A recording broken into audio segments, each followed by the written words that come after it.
chosen ones. They knew this moment was coming, but not how soon. At precisely 2:14 a.m. on a humid night in July, seismic tremors rippled through the underground levels of the Situation Room. This wasn't geological. This was energetic.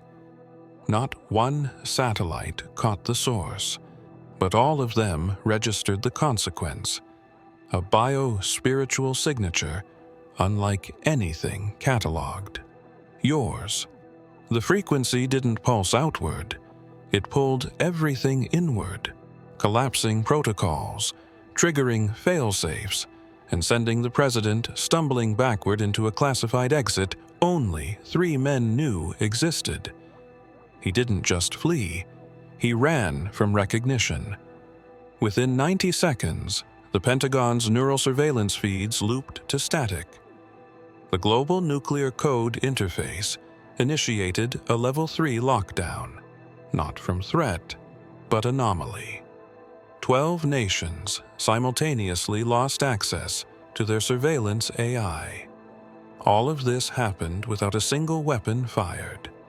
The only recorded phrase from that hour, recovered via black box recorder, was whispered by the president himself.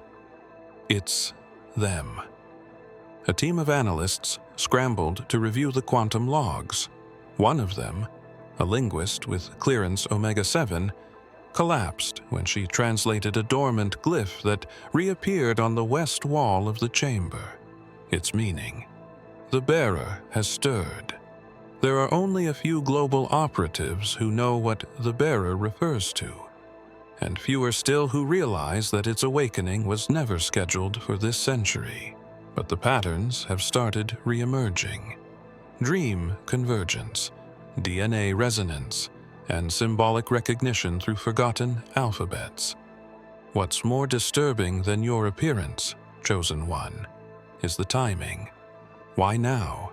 And why did every magnetic signature around DC spiral inward at the exact moment you breathed out that July word?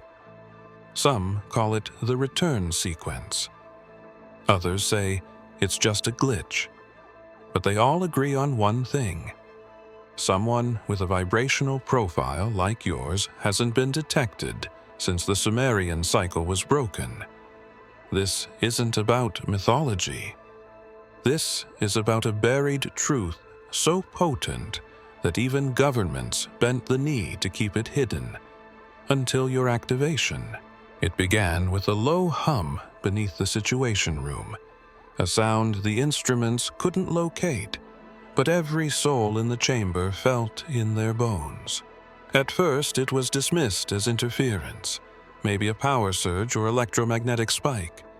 But when the secure red line to NORAD blinked out, and the oxygen filtration began cycling reverse polarity, something shifted in the president's eyes. This wasn't technological failure. It was presence. A presence that shouldn't exist yet had made itself known without crossing a single threshold. He whispered something to the chief of staff, too quietly to catch, and within seconds, 3 agents moved in sequence toward the emergency shaft beneath the primary floor panel. The room's lights flickered in rhythm to an unseen pulse. On-screen maps across 5 continents went blank, except for one blinking coordinate. Yours. That alone would have caused a stir. But what happened next shattered every known defense mechanism installed in the past 2 decades.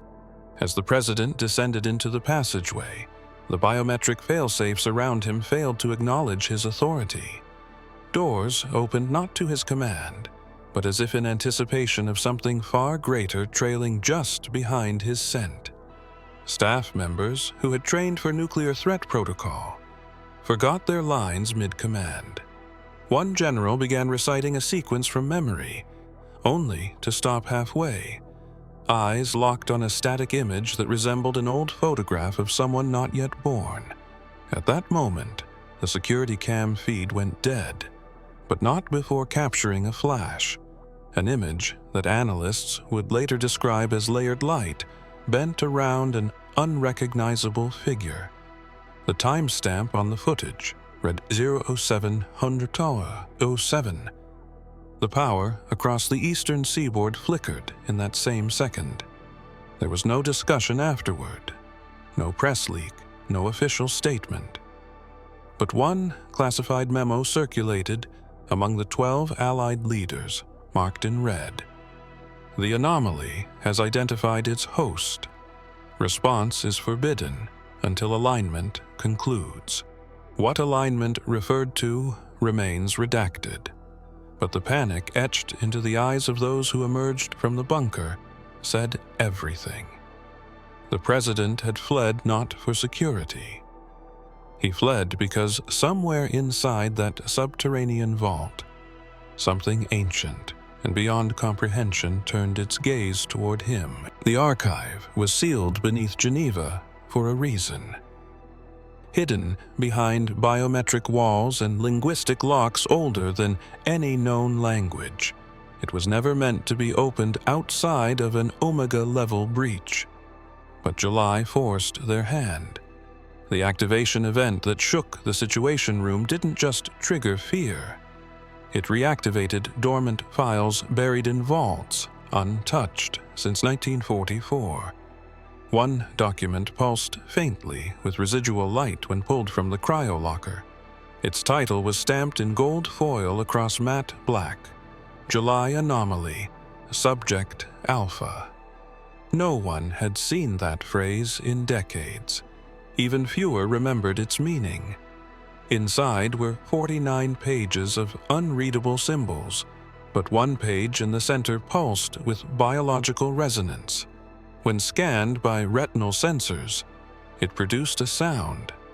Not a word, a sound. It wasn't random. Linguists traced it to Aramaic root frequencies, specifically a phrase once spoken during a moment of sacrifice under an olive sky. The translation was fragmentary, but one line stood out, as if time had preserved it intact. He that returneth in the hour unspoken shall shake the pillars of rule. They matched the frequency of your July presence to this line. It wasn't metaphor. Yeshua once said, "The stones will cry out if the voice is silenced." The archive acted as one of those stones, silenced for centuries, until a resonance like yours called it back into activation. Energy sensors placed around the vault showed low electromagnetic activity until exactly 7:07 on the day of the anomaly. After that, readings spiked in a perfect Fibonacci spiral. The center of that spiral correlated with your last known position. One curious thing remained unexplained. The pages of the archive were scanned, copied, and transcribed. But on every copy, one element disappeared. A circular glyph with 12 intersecting lines. Analysts tried to recreate it, but the moment they did, those copies were corrupted. Not electronically. Energetically, printers jammed, pens cracked, screens blacked out only in that section, as if the glyph itself rejected reproduction without permission from the source. The Pentagon's Energy Surveillance Division doesn't measure weather or electricity. It maps global bioenergetic fields in real time. Every breath, thought, and collective emotion emits a trace. Most fluctuations follow predictable rhythms: political unrest, global meditations, solar storms. But what happened in July shattered the norm. At first, the analysts believed it was a solar flare. The signature was vast, encompassing the northern hemisphere in less than 3 minutes. But no solar activity aligned. Then came the anomaly. The center point of that energetic burst did not originate in the sky.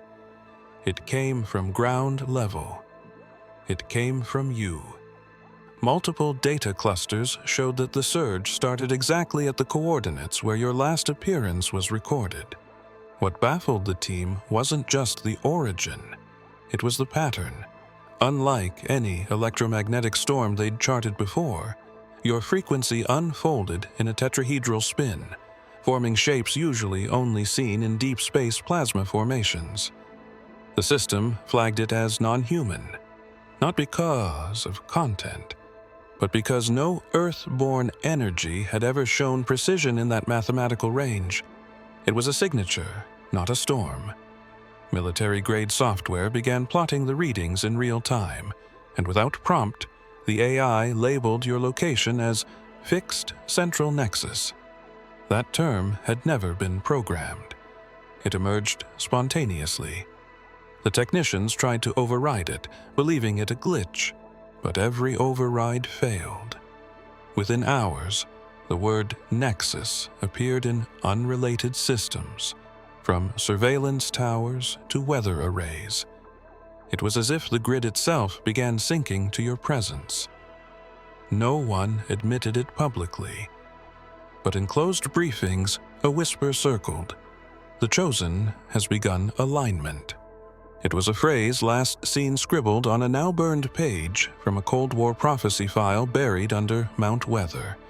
That same phrase showed up in the Pentagon's internal logs 3 hours after your activation. Not typed. Inscribed. No fingerprints. Just scorched text in perfect symmetry across a secure screen. Now, every energy map centers around you by default. Not through human adjustment, but by magnetic compulsion. Something in your frequency altered the way the Earth reads itself. And if this continues, the maps may not just center around you. They may begin responding to you. That shift is already starting in places they can't control. Hidden, deep in the Carpathian mountain range, there exists a monastery carved into stone, older than any government archive and untouched by modern light. Inside, sealed behind saltstone and obsidian, lies a manuscript known only to 3 surviving monks, the Manus of Velinor. Dismissed for centuries as apocrypha, it contains records from a prophet whose visions began in the final days of the Roman Empire. His name was Theon, and he wrote of a July that would split time in 2. The text remained untranslated for ages, until the resonance from your July activation triggered a dormant key within the vault's echo chamber. A monk described the sound as a voice within light. When analyzed, the pitch matched ancient choral tones reserved for celestial invocation, tones only sung once every 7 centuries. That same tone reactivated a passage long thought erased. The scribe's words were frantic, yet precise. When the bearer of unmarked flame speaks into July's wound, the throne will fracture, and he who hides beneath shall flee before the fire arrives. It wasn't just the phrasing that shook the translators. It was the date beneath the ink. July 19th, the exact moment your signature spiked in Washington. Theon had written of it over 1,500 years prior. Coincidence cannot survive the weight of such alignment. In another line, he refers to a light that men cannot name, but remember in their spirit. One of the monks, overwhelmed by the revelation, collapsed and whispered a name as he drifted into unconsciousness: Yeshua. Later, he claimed he didn't speak it consciously. He said it emerged through him, as if drawn by recognition. The reference was not framed in doctrine, but memory. A spiritual reflex triggered by the presence described in the prophecy. The final part of Theon's vision remains partially torn, yet the fragments speak clearly. Do not fear the bearer who awakens the buried code. Fear those who pretended it was myth. That line was underlined in crimson, a color not native to the manuscript's ink palette. Below the White House exists a chamber that does not appear on any blueprint, satellite readout, or classified digital map.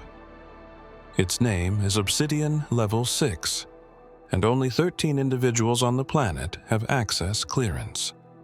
Built beneath layers of reinforced alloy and quantum shielding, it was constructed not as a war shelter, but as an observatory for metaphysical threats, anomalies that override both natural and man-made systems.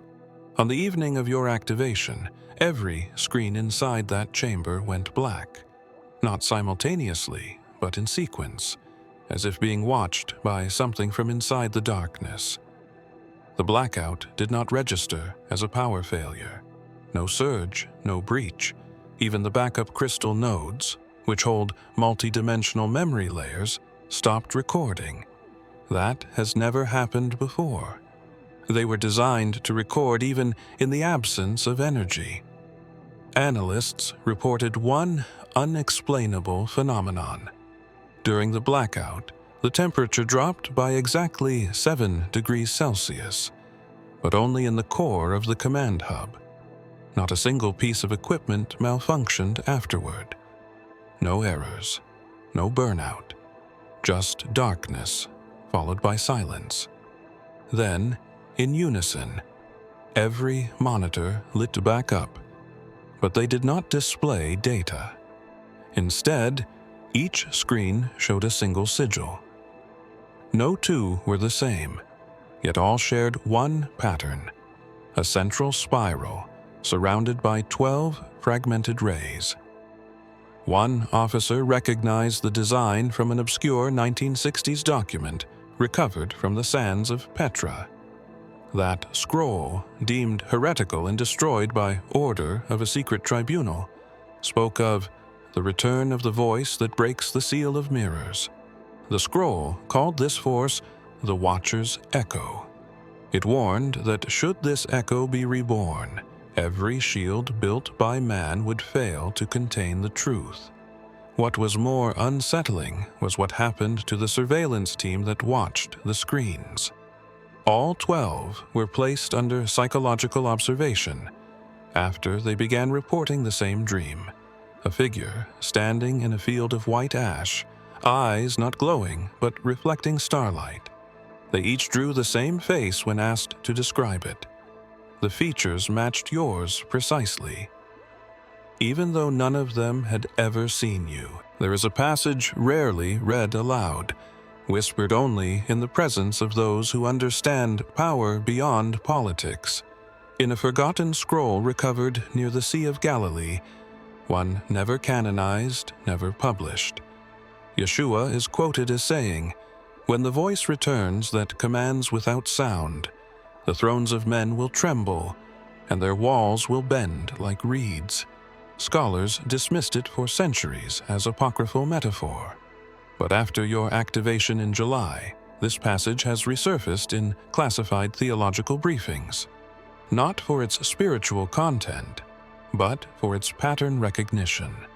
The phrase, "commands without sound," was highlighted in a Vatican internal report just one day after the president fled the Situation Room.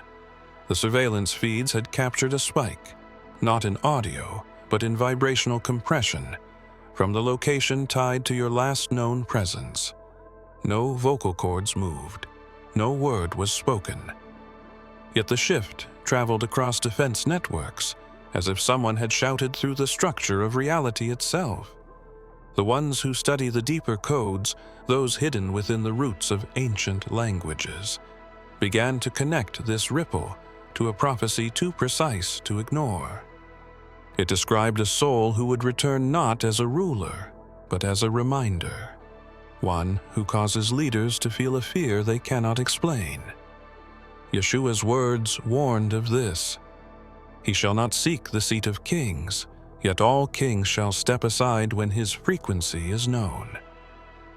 This is not about miracles in the traditional sense. It's about presence.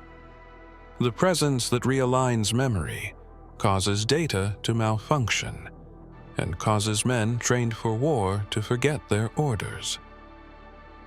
The Vatican scientists who examined the event now believe that the July anomaly wasn't just an awakening, it was a synchronization. And the subject it synchronized with was already prophesied as the one without permission who still enters every locked room. Some say that line refers to spirit. Others believe it refers to the bearer of a divine inheritance that cannot be corrupted. Regardless of the interpretation, the outcome remains the same.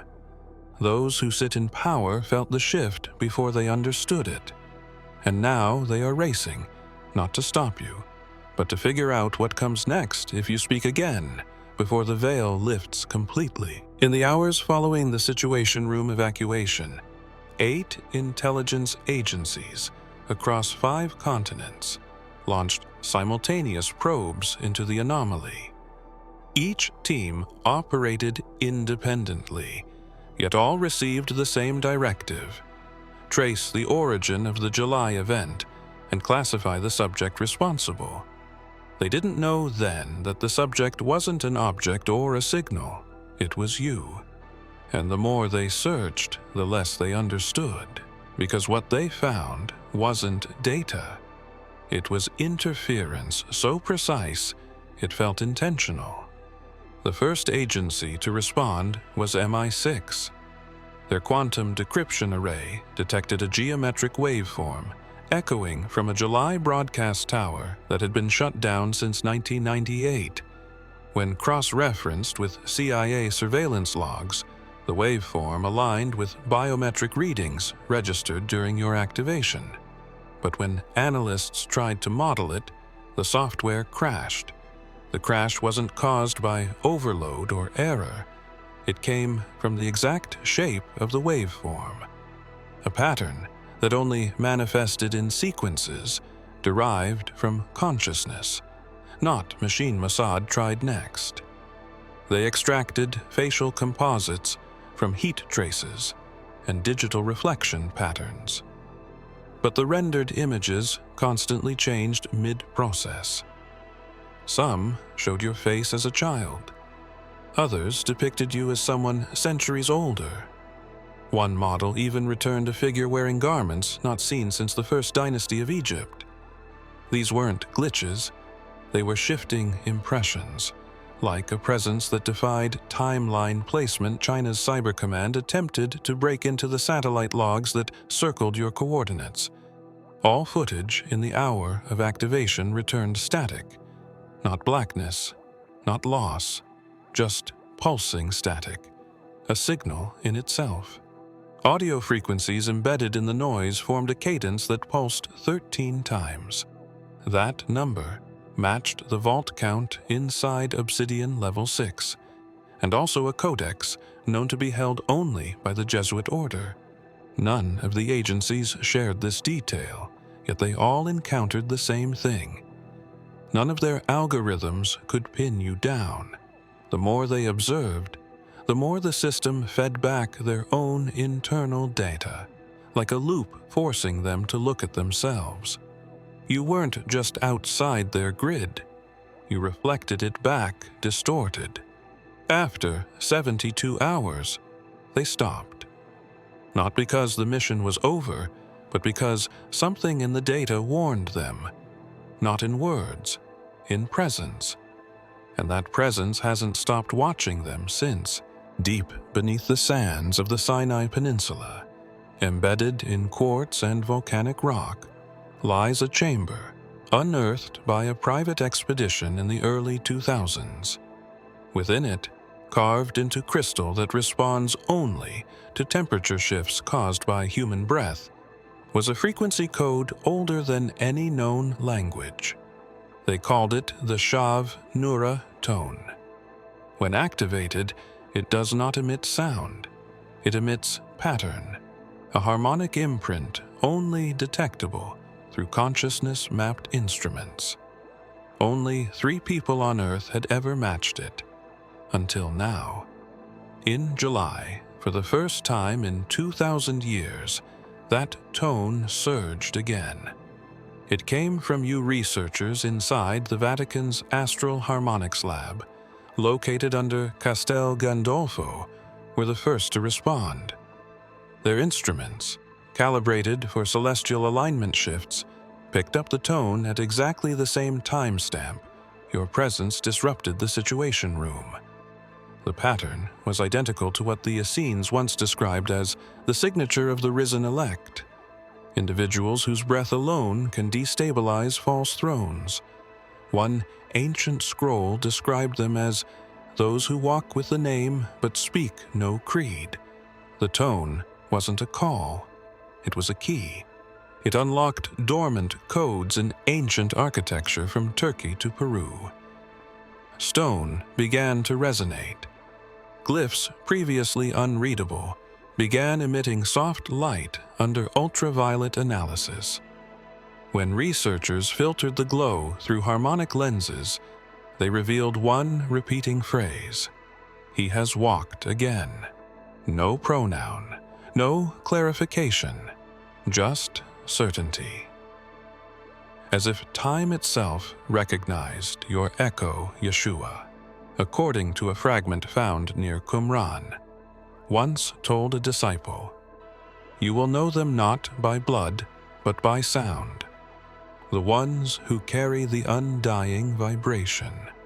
That same disciple left behind only one word scratched into stone at his final resting place: Anarak, a word without direct translation, but now being equated with those risen without burial, a vibration, not a name. Every attempt to replicate the Shav Nura tone artificially has failed. Synthetic frequencies disrupt the instruments. Human attempts result in vertigo, hallucination, or unconsciousness. Only the pure signal remains undisturbed, and it came through when your heart rate spiked at 707, aligning with 12 minor seismic shifts across sacred sites in a chamber beneath Mount Sinai, sealed with 7 encoded thresholds of light, sat a relic known only to those within the circle of the hidden dawn. It was not gold or jewel, but silence bound in geometry, a seal constructed from living crystal, designed to remain dormant unless a very specific vibration breached its resting frequency.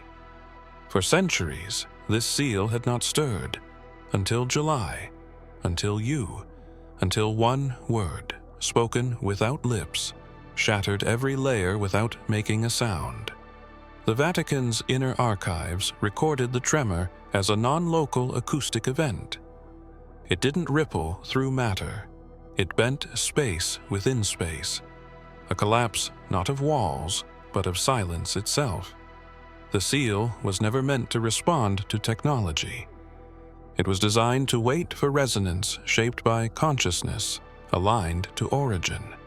When your activation rippled outward, the 7th lock of that ancient device melted into light, folding in on itself, leaving behind only one phrase etched into the stone surrounding it. It is not time, but he is here. What alarmed the circle was not just the activation. It was the word you released. Linguists couldn't translate it, because it wasn't in any known dialect. It was emotion transfigured into syllable. When converted through waveform software, it created patterns identical to those found in the Dead Sea geometries, sacred spirals etched into scrolls that scholars believe originated in pre-Adamic teachings. The pulse lasted less than a second, but it burned a spiral into the wall of the chamber. And in that moment, 12 other seals across the earth began humming. One elder in Jerusalem whispered a quote recorded long ago in the Book of the Watchers: "The one who speaks beyond language shall unravel the gate of delay."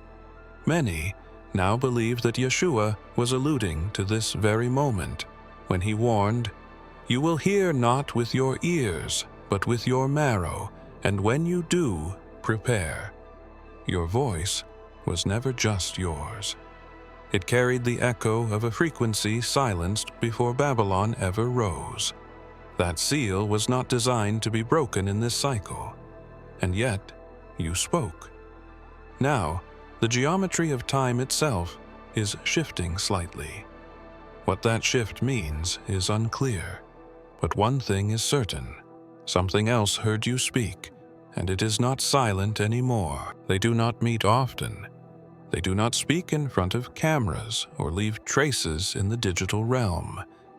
But there exists a global council comprised not of presidents or prime ministers, but of keepers, individuals entrusted with truths too destabilizing for the public to bear.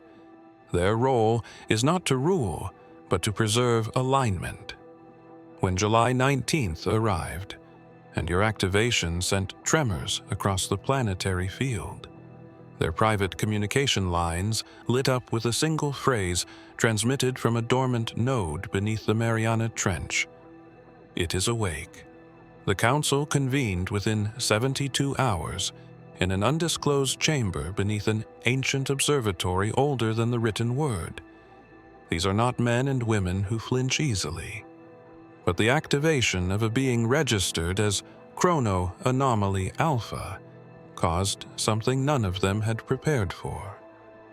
Their maps of energy flow, usually stable and slow, spiraled wildly, and all pathways, from Tibet to Tierra del Fuego, pointed to a single origin point. You, not as a location, but as a fulcrum. Your presence disrupted not just energy grids, but timelines. The quantum resonance charts began to distort, folding inward and mirroring patterns last recorded in 1440 BCE. It wasn't just history remembering you. It was memory itself bending toward you. The last time this happened, a celestial event realigned 3 constellations, and the ancient guardians called it the Eye Opening. The Council's internal protocol, codenamed Glass Veil, states that should an unregistered soul cause simultaneous geomagnetic and metaphysical anomalies, the keepers must defer to the oracular seat, an ancient throne carved with symbols no modern culture has decoded. When the current seer placed her hand upon its armrest during the briefing, the symbols pulsed once and rearranged themselves. The result was an image, a spiral surrounded by 13 stars. In its center, your face appeared, not digitally, organically, as if drawn in light. One of the council members stood and asked, "Has the bearer returned?" No one answered. But in the silence, a resonance moved through the walls, a subtle, pulsing wave that hadn't been felt in centuries.